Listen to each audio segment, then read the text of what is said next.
Today we talk about how can you disable this sign or know how you can do that on your app. So you just follow this ways, then it's going to work with you.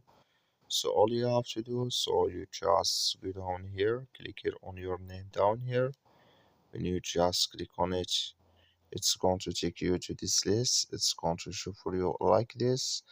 Then all you have to do now, so just click here on settings.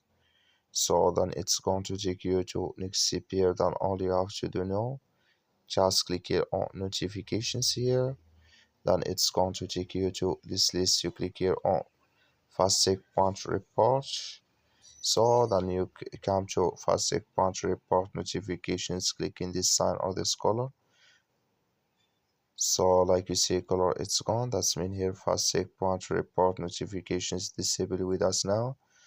That's all you have to do. That's all. Thank you for watching. Don't forget to support us by liking.